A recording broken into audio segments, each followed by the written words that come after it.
네, 감사합니다. 우리 시간 함께 하나님 말씀 보기를 원합니다. 오늘 말씀은 마태복음 22장 말씀입니다. 15절에서 22절 말씀을 함께 읽도록 하겠습니다. 마태복음 22장 15절부터 22절 말씀입니다.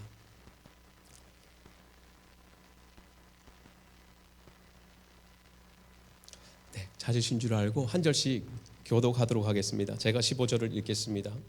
이에 바리새인들이 가서 어떻게 하면 예수를 말의 올무에 걸리게 할까 상의하고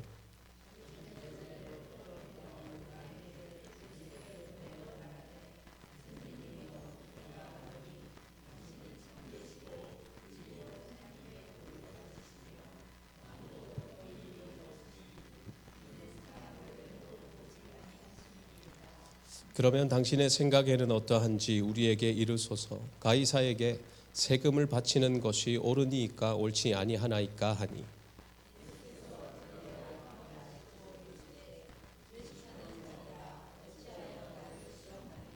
세금 낼 돈을 내게 보이라 하시니 데나리온 하나를 가져왔거늘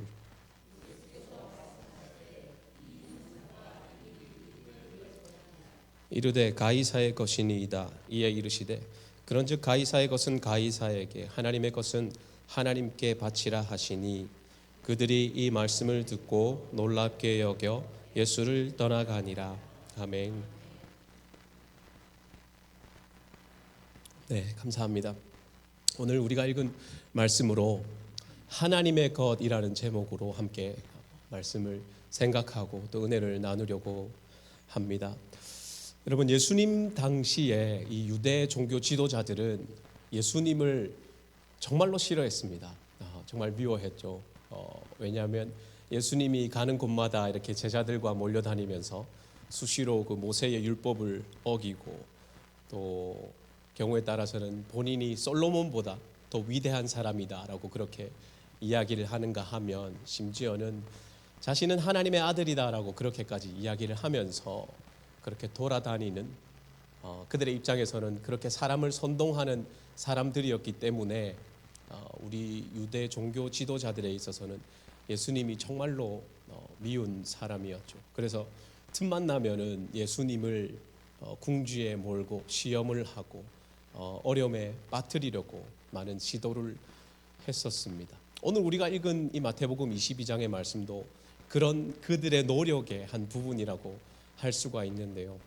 우리가 읽은 22장 15절에 보면은 바리새인들이 의논하기를 어떻게 하면은 예수를 말의 올무에 걸리게 할까 그렇게 상의했다고 합니다. 이제는 점점 이제 말장난을 쳐서라도 예수님을 궁지에 몰아가려고 했던 건데요. 재미있는 사실은 우리가 복음서를 보면은 보통 바리새인들은 서기관들과 함께 등장하는 것을 볼 수 있습니다. 서기관과 바리새인들이라는 이 문구가 복음서 전반에 걸쳐서 수시로 나타나는 것을 볼 수 있는데요. 그런데 오늘 우리가 읽은 말씀에는 이 바리새인들이 자신의 제자들을 헤롯 당원들과 예수님께 그렇게 보내는 것을 볼 수 있습니다. 왜 헤롯 당원일까 그렇게 생각을 해보면 그들이 예수님께 접근했던 이유를 그 원인으로 찾아볼 수가 있는데요. 그 당시에 우리가 잘 알듯이 이 유대 나라는 로마 제국의 속국으로 있었습니다. 그러다 보니 이 로마 제국에 세금을 바쳐야 했었죠. 억지로 하든 자발적으로 하든 일단 세금을 바쳤지만은 그러나 이 세금에 대해서 모든 사람의 입장이 다 동일했던 것은 아닙니다.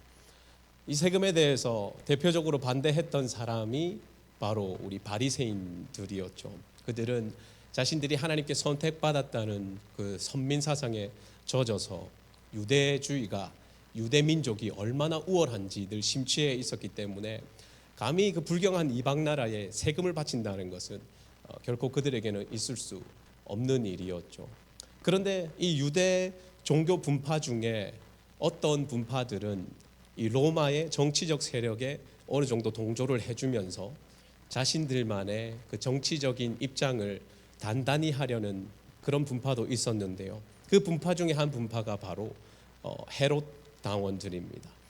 헤롯 당이라는 이름 자체가 이제 우리에게 보여주는 거죠. 헤롯이라는 이름이 어떤 이름입니까? 로마 제국이 유대 나라를 조금 효과적으로 다스리기 위해서 왕들을 파견했는데 그 왕들에게 붙여주는 칭호가 바로 헤롯이었던 것이죠. 그래서 그 헤롯이라는 칭호 자체를 자신들의 그 공동체에 붙이면서 우리는 헤롯 당원이다라는 이름으로 불리면서 그렇게 로마의 세력에 어느 정도는 동조했던 사람들이죠. 그러다 보니 이 헤롯 당원들은 자연스럽게 로마에 바치는 세금에 대해서도 찬성하는 입장이었습니다. 그렇다면 이제 이들의 의도가 분명해집니다. 왜 바리새인과 헤롯 당원이냐? 이들은 이제 본인들이 늘 싸워왔던 이슈, 평소에는 그렇게 로마 세금법에 대해서 싸워오고 다투어왔지만은 이제 손을 잡고 결탁하여서 예수에게로 갑니다. 그리고 자신들의 이슈를 예수님께 던짐으로 말미암아서 예수님을 공경에 처하도록 그렇게 하는 것이었죠. 입장이 극명하게 다른 두 종교 분파가 예수님께 갔을 때에 예수님이 누구 편을 들어줄 것인가? 반대로 말하면 예수가 어떤 욕을 듣게 할 것인가? 라는 것에 그들의 초점이 맞추어져 있었죠. 여러분, 우리가 모순이라는 말을 잘 쓰고 또 잘 듣기도 합니다. 그리고 여기 계신 분들 중에 많은 분들이 이 모순이라는 말의 어원 또한 알 것이라고 그렇게 생각이 드는데요. 예전에 중국의 초나라죠. 그 초나라의 한 시장에서 무기 장수가 이제 허위 광고를 하기 시작하는 겁니다. 여러분, 이 창으로 어떤 방패든 다 뚫어낼 수가 있습니다. 이 창은 그렇게 좋은 창입니다. 이걸 사십시오. 막 그렇게 이야기를 하니까 사람들이 막 혹해서 하나 둘씩 창을 사가는 거죠. 여기에 신이 나서 이제 그 무기 장수가 이제 방패를 집어듭니다. 그리고는 이제 허위 광고를 하기를 이 방패는 어떤 창이든 다 막아낼 수 있습니다. 이 방패를 사십시오라고 그렇게 이야기를 하는 거죠. 그래서 사람들이 막 또 현혹되어서 방패를 사려고 하는데 그 자리에 있던 한 지혜로운 사람이 물어보는 것이죠. 지금 당신이 들고 있는 그 방패를 아까 당신이 팔았던 그 창으로 찌르면은 어떤 일이 일어납니까? 라고 그렇게 물어봤을 때 그 무기장수가 아무 말도 못했다라는 이야기가 있습니다. 그래서 우리가 앞뒤가 맞지 않는 일이나 그런 상황이 생길 때에 창모자에 방패 순자를 써서 모순이라고 이제 그렇게 이야기를 하는 거죠. 바리새인들이 예수님께 그 질문을 드렸을 때 의도는 이와 같은 것이었습니다. 이 이야기 속에 장사꾼의 처지처럼 예수님을 그런 상황으로 몰아가려는 것이었죠.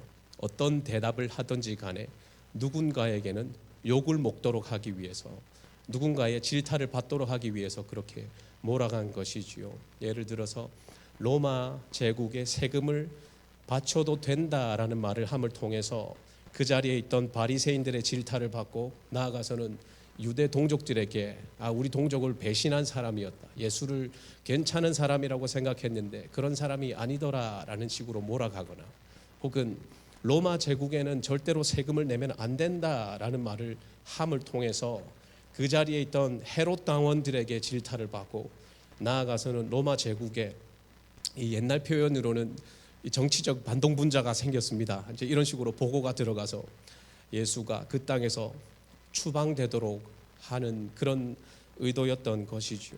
이런 상황에서 예수님 주변에 있던 많은 사람들이 귀를 기울였습니다.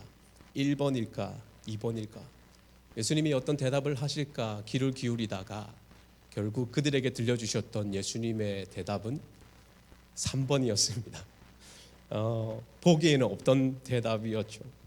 예수님께서 갑자기 세금 낼 때 쓰는 동전 하나를 달라고 하십니다. 갖다 드렸더니 물으시죠. 이 동전에 있는 이 형상과 글이 누구의 것이냐라고 물어보십니다. 가이사의 것입니다. 예수님의 최종 대답은 이거였습니다. 그렇다면 가이사의 것은 가이사에게, 하나님의 것은 하나님에게 드려라라는 것이 예수님의 말씀이셨죠. 여러분, 왜 예수님께서는 가이사에게 세금을 바치는 이 문제에 대해서 말씀하시면서 가이사의 것이라는 것에 더해서 하나님의 것이라는 것을 갑자기 언급하셨을까요? 예수님의 대답에 담긴 이 의도가 오늘 우리에게 중요한 메시지가 되는데요. 아까 살펴봤던 것처럼 그 당시에 유대인들은 로마의 지배하에 있었고, 그러다 보니까 너무나 억울한 일을 많이 당했습니다. 그런 상황에서 이 사람들이 예수님에 대해서 한 가지 큰 오해를 하고 있었죠. 우리가 믿기로는 전해지는 전설에 의하면은 다윗 왕가의 혈통을 이을 한 사내가 용맹무쌍함을 가지고 이 땅에 나타나서 지금 우리를 억압하고 있는 로마 제국의 저 큰 군대를 물리치고 우리를 정치적으로 해방시켜 줄 사람이 온다고 했는데, 예수가 그런 사람이 아닐까. 왜냐하면 무리를 걷는가 하면, 죽은 사람을 살리는가 하면, 많은 사람들의 병을 고쳐주고 많은 사람들을 도와주고 우리 공동체에 꽤 괜찮은 역할을 하고 있는 사람이 저 사람인데, 저 사람이 그 전설 속에 내려오는 그 국민적인, 정치적인, 군사적인 영웅이 될 수 있겠다라고 이 사람들이 그렇게 생각을 했던 것이죠. 예수님은 자신을 향해서 사람들이 이런 식으로 생각하는 것을 원하지 않으셨습니다. 그래서 가이사의 것은 가이사에게 바치라라는 그 말씀 또한 이런 맥락에서 이해할 수 있는 것이죠. 로마의 권세를, 그보다 더 큰 군대의 힘을 빌어서 쫓아내는 것은 예수님의 사역이 아니다라는 것을 분명히 말씀해 주시는 것입니다. 가이사가 됐든 한 죄 많은 인간 지도자가 됐든 그 누군가가 만들어낸 사회적인 악과 불의한 제도가 있지만은 하나님께서는 그러한 것들을 얼마간 지켜봐 주시는 것이었고, 이 땅의 모든 번혁을 이루어낼 그 일을 위해서 예수님께서 이 땅에 오신 것이 아니다라는 것을 분명하게 보여주시는 것이죠. 여러분, 이런 비슷한 원리가 오늘 우리가 살아가는 사회에서도 적용될 수 있지 않나 생각을 합니다. 오늘 이 사회 속에서도 우리가 불의한 일들을 많이 겪게 되고, 경우에 따라서는 억울한 사람이 더 억울한 일을 겪게 되는 것을 우리가 보게 됩니다. 부당한 보상을 해줘야 되거나 혹은 불의한 권세 때문에 그리스도인들이 피해를 당하고 무고한 일을 당하고, 경우에 따라서는 그리스도를 향한 신앙 때문에 무고한 죽음을 당했다라는 소식까지 우리에게 들리기도 하죠. 내가 억울한 일을 당하고 우리 가족이 불의한 일을 당했을 때 그저 가슴치고 답답해할 수밖에 없는 그런 상황이 우리 가운데 수시로 생기는 것을 봅니다. 그럴 때면은 당신들이 믿는 하나님이 정말로 살아계시다면은 왜 세상에는 아직도 이런 악한 일과 불의한 일이 있는가라고 그렇게 오래전부터 물어오던 그 불신자들의 질문이 조심스럽지만은 어느 정도는 이해가 갈 정도로 이 세상이 참으로 악으로 많이 뒤덮여 있는 것 같습니다. 그러다 보니 우리가 인간적으로 생각하기에는 너무나 이 세상에 악이 많이 있으니까 하나님께서 무서운 천사를 보내셔서 악한 사람들을 벌하여 주시고 그들에게 경고하여 주시고 회개하도록 해주셔서 이 땅의 모든 불의들을 조금 고쳐가 주시면 안 되나 하는 그런 생각을 우리가 하기도 하는데요. 그러나 오늘 예수님의 말씀처럼 그런 방법은 하나님의 뜻이 아니라는 것입니다. 우리가 하나님의 뜻을 분명히 알 수는 없지만은 우리 모두가 주기도문의 서두에서 고백하듯이 뜻이 하늘에서 이루어진 것과 같이 땅에서도 하나님의 뜻이 분명히 그리고 온전히 이루어질 그 시간을 주님께서 예비하고 계시다는 것을 우리가 믿으면서 살아가고 있는 것이죠. 이 땅을 다스리시는 하나님 앞에서 한 보잘것없는 인간 가이사가 자신의 마음대로 쥐락펴락하는 그것이 로마의 제국이라면은, 그리고 그것이 가이사의 것이라면 그것은 가이사에게 주어라. 그러나 그보다도 더 위대하시고 그 모든 권세를 허락하신 분이 계신데 그분이 바로 전능하신 하나님이시다라는 말씀을 예수님께서 분명히 해주고 계시는 것이죠. 그래서 예수님께서는 하나님 앞에서 보잘것없는 로마 제국의 땅 가이사의 것, 그것에 대해서 인정해 주시는 것에 그치지 않고 더 나아가서 그보다 더 위대하신 하나님의 것에 대해서도 인정을 해 주시는 것이죠. 여러분, 하나님께서 온 세상을 소유하시고 또 모든 권세와 나라들을 다스리고 계신다는 사실은 당시 그 유대 백성들에게는 너무나도 익숙한 것이었습니다. 그들이 정말로 위대한 왕이라고 생각했던 다윗 왕의 고백에서 이것을 찾아볼 수 있는데요. 우리 다 함께 역대상 29장 말씀을 읽어보겠습니다. 29장 11절에서 12절 말씀을 다 함께 읽어보겠습니다. 여호와여, 위대하심과 권능과 영광과 승리와 위엄이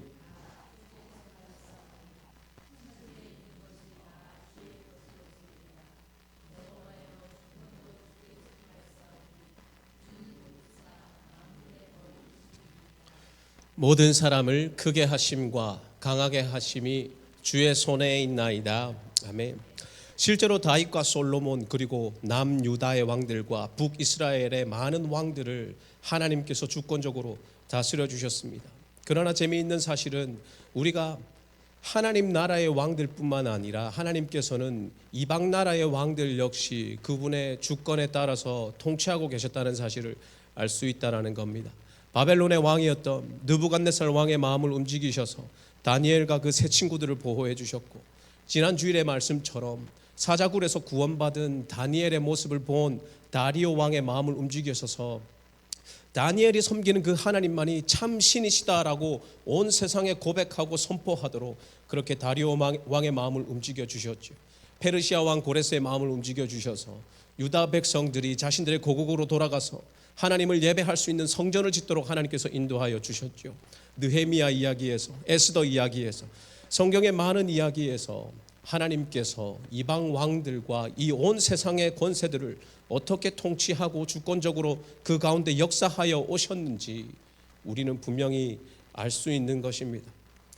자신의 선조들의 역사들을 분명히 알고 있고, 그렇게 이 구약 성경의 역사를 꿰차고 있던 이 유대 종교인들이 하나님께서 이방 나라를 다스릴 것이고 지금도 역사하고 계신다라는 그 사실을 몰랐을 리가 없습니다. 그랬던 그들이 로마라는 한 권세에 벌벌 떨면서 세금을 내느냐 마느냐 그 문제를 가지고 예수님께 다가왔을 때 예수님께서는 가이사의 것, 가이사의 제국과는 비교도 할 수 없을 정도로 크고 위대하신 하나님의 나라, 하나님의 것에 대해서 말씀해 주시면서 그분께 속한 모든 것들, 모든 사람들은 온전히 하나님께만 영광 돌려야 한다라는 말씀을 그렇게 분명히 해주시는 것입니다.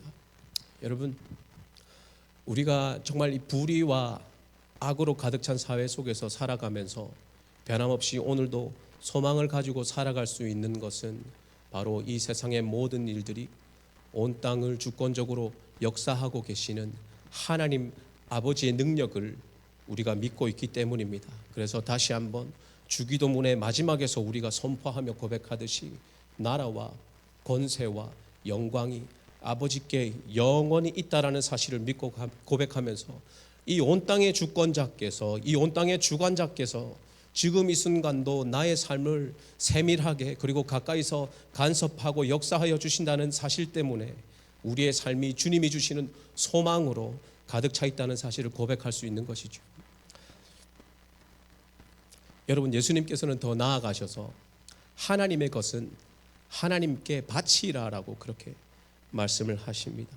방금 말씀드린 이 위대하신 하나님의 것, 온 세상이 하나님의 것이라면 그 당시에 예수님을 둘러싸서 예수님의 말씀을 듣고 있었던 그 유대 백성 역시 너희들 또한 하나님의 것이다라는 그 말씀을 들려주시는 것이죠. 그리고 너희가 진정으로 하나님의 것이라면 너희 스스로를 하나님께 바치라라고 말씀하시는 것입니다.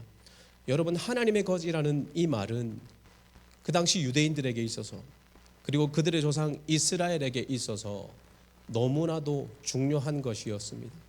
하나님께서는 이스라엘을 포로로 잡고 있는 애굽왕 바로를 향하여서 계속적으로 내 백성을 내보내라라고 그렇게 말을 합니다.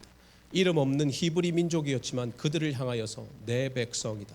우리가 출애굽기를 읽다 보면은 적어도 10번 혹은 그 이상으로 하나님께서 그 히브리 민족을 향하여서 나의 백성이다라고 그렇게 말해주시는 것을 알 수 있습니다. 출애굽한 이스라엘이 홍해를 건너서 시내산에 도착했을 때 하나님께서는 모세를 통하여 말씀해 주시기를 모든 민족 가운데서 너희가 나의 소유가 될 것이다. 너희가 내 것이 될 것이다라고 말씀해 주셨죠. 이스라엘이 패역하여서 바벨론 땅에 포로로 잡혀갔지만은 이미 하나님께서는 이사야 선지자를 통하여서 말씀해 주신 것이 있는데요. 이사야 43장의 말씀을 한번 읽어보겠습니다. 이스라엘아, 너는 두려워하지 말라. 내가 너를 구속하였고 내가 너를 지명하여 불렀나니 너는 내 것이라. 이스라엘을 향하여서 너는 내 것이라 라는 말씀을 들려주시지요. 이스라엘은 하나님의 것이었습니다. 그러나 그 당시에 이스라엘과 그리고 그들의 후손 유대 백성들은 자신들이 하나님의 것으로 세워지는 일에는 그렇게 큰 관심이 없었던 것 같습니다. 그저 율법을 만들어내고 자신들을 올가매고 다른 사람들을 정죄하고 심판하는 일에만 관심이 있었죠. 하나님의 것이라는 그들의 존재 자체의 이유와는 조금은 거리가 먼 삶을 살고 있었습니다. 이런 이스라엘의 후손들에 대하여서 예수님께서는 그들의 심령에 호소하시면서 다시 한번 말씀해 주시죠. 이 조그만 동전도 가이사의 것이라고 불리는 이 조그만 동전에도 가이사의 형상과 그의 글이 새겨져 있는데 1000년이 넘게 하나님의 것이라고 일컬어졌던 너희의 마음속에 지금 무엇이 새겨져 있느냐라는 것을 분명하게 물어보시는 것입니다. 하나님 이외의 것들로 너의 마음이 새겨져 있다면 그것들에게 너의 삶을 드려라.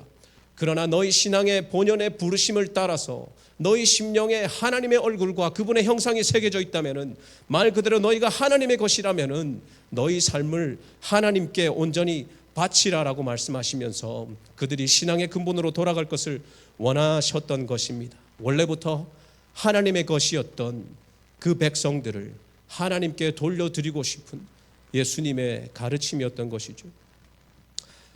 여러분, 예수님의 이 말씀은 동일하게 오늘 우리에게도 분명히 우리가 마음에 새겨야 할 말씀일 것입니다. 예수님께서 질문을 하시면서 이 형상과 이 글이 누구의 것이냐라고 말씀을 하시면서 사용하셨던 그 형상이라는 단어는 우리가 너무 잘 알고 있는 창세기 1장 26절에 나오는 인간이 하나님의 형상으로 지음 받았다라고 했을 때 썼던 그 형상과 동일한 단어입니다.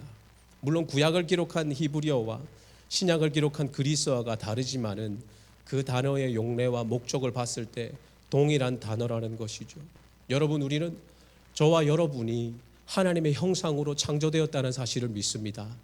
그리고 그렇기 때문에 지금 이 순간도 우리 마음 가운데 하나님의 형상과 그분의 얼굴이 새겨져 있다라는 것을 우리가 분명히 믿고 있는 것이죠. 하나님의 것은 하나님께 바치라라는 예수님의 이 말씀을 보면서 우리가 다시 한번 우리 스스로에게 물어보기를 원하는 것이죠. 나의 마음속에 무엇이 새겨져 있는가? 그리고 오늘 살아가는 내가 하나님의 형상이 뚜렷하게 새겨진 하나님의 것이라면 나는 나의 모든 것을 하나님께 바치고 있는가라는 물음입니다. 여러분, 실제로 이 유대인들은 자신들이 하나님의 것이라고 생각을 했을 것입니다. 그리고 자신들의 삶이 하나님의 것처럼 그렇게 살아가고 있다라고 생각했을 테지요. 그러나 실상은 전혀 그렇지 못했다는 것을 우리가 알게 되는데요. 그들의 진정한 실태는 오늘 이 사건이 있은 후 며칠이 지난 후에 더욱 분명하게 드러나게 되는데요. 여러분, 오늘 이 사건은 예수님께서 나귀를 타고 예루살렘에 입성하신 이후에 일어난 일입니다. 오늘날의 달력으로 치면은 고난 주간에 화요일 정도에 일어났던 일이죠. 이 사건이 있은 이후에 이틀 뒤에 예수님께서는 가룟 유다의 배신으로 유대인들에게 잡히게 됩니다. 그리고 그들에게 끌려가서 밤새도록 폭행을 당하고 신문을 당하게 되죠. 피투성이가 된 예수님을 이들이 빌라도에게 끌고 갑니다. 그리고 빌라도에게 예수님을 벌하여 달라고 고발하면서 했던 말이 있는데요. 누가복음 23장에 나옵니다. 제가 읽어보면요, 무리가 다 일어나 예수를 빌라도에게 끌고 가서 고발하여 이르되 우리가 이 사람을 보매 우리 백성을 미혹하고 가이사에게 세금 바치는 것을 금하며 라고 이야기를 합니다. 가이사에게 세금 바치는 것을 금하며 라고 거짓 진술을 하죠. 예수님께서는 불의하지만은 그러나 이 땅의 권세를 인정해 주셨습니다. 그러나 본디오 빌라도 앞에서 이들은 예수라는 이 한 사람을 죽이고 싶어서 평소에 그렇게 자신들이 그렇게 목숨 걸고 지키던 율법, 특히 제9계명 내 이웃에 대하여서 거짓 증거하지 말라라는 그 율법을 스스로 어기면서까지 예수라는 한 사내를 죽이고 싶어서 혈안이 되어 있었죠. 그 말을 들은 빌라도가 묻습니다. 예수가 너희의 왕이 아니냐? 너희의 왕을 내가 어떻게 십자가에 못 박을 수 있겠느냐라고 물었을 때에 그들은 그토록 유명하고 그토록 어긋난 고백을 하게 되죠. 그들이 고백하기를 가이사 외에는 우리에게 왕이 없나이다. 가이사 외에는 우리에게 왕이 없나이다. 예수를 십자가에 못 박아 주십시오라고 그들이 외치기 시작합니다. 가이사의 것은 가이사에게 바치고 하나님의 것은 온전히 하나님께 바치라라는 예수님의 이 말씀을 들은 지 이틀밖에 지나지 않았지만은 그들은 다시금 예수라는 이 한 사내를 잡아서 죽이고 싶은 그 마음에 혈안이 되어 있었을 뿐 그들 스스로 하나님의 것 되는 일에는 관심이 없었습니다. 그러나 우리가 분명히 아는 것은 자신들은 가이사의 것이다, 우리의 왕은 가이사이다라고 외치면서 그렇게 그들이 예수님을 매달아 죽였던 그 십자가가 바로 그들로 하여금 가이사의 것으로부터 하나님의 것으로 세워지도록 하나님께서 예비하셨던 주님의 그 사랑의 증거였다라는 것이죠. 그리고 그 십자가는 오늘 이 순간도 저와 여러분이 하나님의 것이라는 것을 분명하게 보여주는 유일하고도 참된 증거가 되는 것입니다. 지금도 동일하게 예수님께서 다시금 우리 일상 가운데서 우리의 마음을 들여다보시면서 물어보시기를 원하는 것 같습니다. 너희 심령에는 무엇이 새겨져 있느냐? 길 가다가 누구나 볼 수 있는 교회 지붕이나 교회 간판에 십자가 말고, 액세서리로 만들어진 그런 십자가 말고, 내가 친히 너희를 하나님의 것 삼아주기 위하여서 살찌고 피 흘린 그 골고다 언덕의 십자가가 지금 이 순간도 너희의 심령에 분명히 새겨져 있느냐? 그리고 그것이 새겨진 하나님의 것이 너희의 삶이라면은 너희가 그 하나님의 것으로서 온전히 너희 삶을 하나님께 드리고 있느냐라는 것을 분명히 이 말씀을 통하여서 우리에게 물어보기를 원하신다라는 것이죠. 여러분, 세상은 불의하고 또 하나님의 뜻이 어떻게 이루어질지 도무지 기대조차 할 수 없을 때가 생기는 것이 사실입니다. 고달플 때가 많이 있지만은 그러나 내가 오늘 하루를, 저와 여러분이 오늘 하루를 굳건히 살아갈 수 있는 이유가 무엇입니까? 우리는 하나님의 것이기 때문입니다.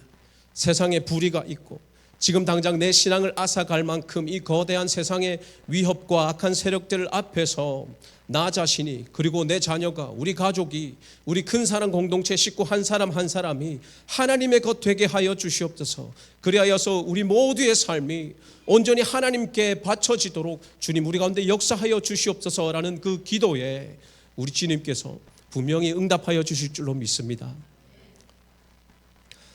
말씀을 정리하려고 하는데요, 우리가 우문현답이라는 말을 자주 하지만 오늘 이 말씀은 그야말로 그 어리석은 이 유대 지도자들의 질문에 대한 지혜의 근원이신 예수님의 대답이 아니었나 생각합니다. 우리 주변에 많은 일들이 일어나고 이해할 수 없는 일들이 생기지만 그러나 그 모든 것은 온 땅을 다스리시는 하나님의 섭리 안에 있음을 우리가 다시 한번 고백합니다. 그리고 그 온 땅을 다스리시는 하나님께서 저와 여러분을 그분의 것으로 삼아주셨음을 기억합니다. 그리스도를 통하여서 내 마음에 하나님의 얼굴이 새겨져 있다는 그 사실에 우리가 힘을 얻고, 그래서 우리에게 주어진 사명과 이 삶을 힘을 다하여서 살아내는 저와 모든 성도님들 되기를 간절히 소망합니다. 우리 다 함께 말씀을 생각하면서 찬양하기를 원합니다. 우리가 잘 아는 찬양 생각하시면서 다 함께 소리내어 기도하기를 원합니다. 하나님께서 내 가운데 허락하신 이 삶의 의미와 이유를 다시 한번 생각하게 하여 주시고, 하나님의 역사하심과 하나님이 원하시는 모양으로 내가 살아갈 수 있도록 주님 나를 붙들어 주시옵소서. 주님께서 나를 지명하여 불러주셨음에 감사하며 나를 보배롭고 존귀하게 여겨주심에 감사합니다. 그 은혜에 힘입어 더욱더 하나님의 것으로서 오늘 이 삶을 살아가게 하여 주시고, 그러한 내 삶, 그러한 내 가족의 삶, 그러한 우리 큰사랑교회의 삶 될 수 있도록 주님 모든 것 가운데 역사하여 달라고 하나님 앞에 말씀을 생각하시면서 다 함께 기도함으로 나아가길 원합니다. 기도하겠습니다. 살아계신 하나님 아버지 감사합니다. 부정한 종들을 붙들어 주시고 하나님의 귀한 자녀 삼아 주셔서 오늘 이 시간도 주님 앞에 나아가게 해주심을 너무나 감사합니다. 부정한 종들이 너무나 미흡하였어요. 하나님의 뜻에 바르는 일들을 행하며 우리 삶 가운데 부족하고 미흡한 모습이 너무나 많이 있음을 고백합니다. 그럼에도 불구하고 내가 친히 너를 불렀고 너를 이 땅 가운데 세웠고 보배롭고 좋은 귀한 나의 자녀라 말씀하여 주시는 하나님의 그 음성 기억하여 나아가길 간절히 소망합니다. 하나님의 것으로서 이 땅을 바로 살게 하여 주시고 하나님의 것으로서 하나님의 뜻에 따라 살게 하여 주시고 여호와 하나님의 능력과 그분의 능력과 복음의 권능을 선포하며 나가기에 부족함이 없는 주의 삶 될 수 있도록 도와주시옵소서. 나를 지켜주시고 나의 가정을 지켜주시고 우리 큰사랑교회 지켜주셔서 어딜 가든 하나님이 기뻐하시는 삶 살게 하여 주시고 하나님이 즐거워하시며 하나님이 기뻐하시는 모습으로 살아갈 수 있도록 주의 모든 가운데 역사해 주시기 간절히 소망합니다.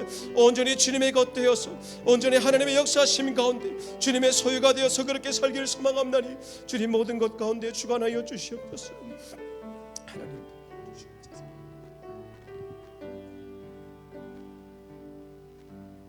살아계신 하나님, 모든 영광과 권능과 존귀가 주님께 있음을 고백합니다. 지금 이 순간도 온 땅을 다스리시며 역사하시는 하나님 아버지, 때로는 우리가 이 세상을 살아가는 것이 너무나 고달프고 힘들 때가 있지만은 그러함에도 온 땅의 주관자이신 그 주님께서 지금 이 순간 나의 곁에 계시며 나의 예배를 받으시며 오늘 이 순간도 세밀하고 가장 가까이서 나의 삶에 간섭하여 주심에 큰 위로를 얻습니다. 하나님, 이 위로 가지고 이 평강 가지고 주님이 주신 능력 가지고 내가 온전히 하나님의 것으로서 살아갈 수 있도록 주님께서 언제나 나를 붙들어 주시옵소서. 우리 큰사랑교회가 그런 교회 되도록 하나님께서 역사하여 주시길 간절히 소망합니다. 우리 삶의 모든 걸음을 통하여서 주님 홀로 영광 받아 주시옵소서. 살아계신 예수 그리스도의 이름으로 기도하옵나이다.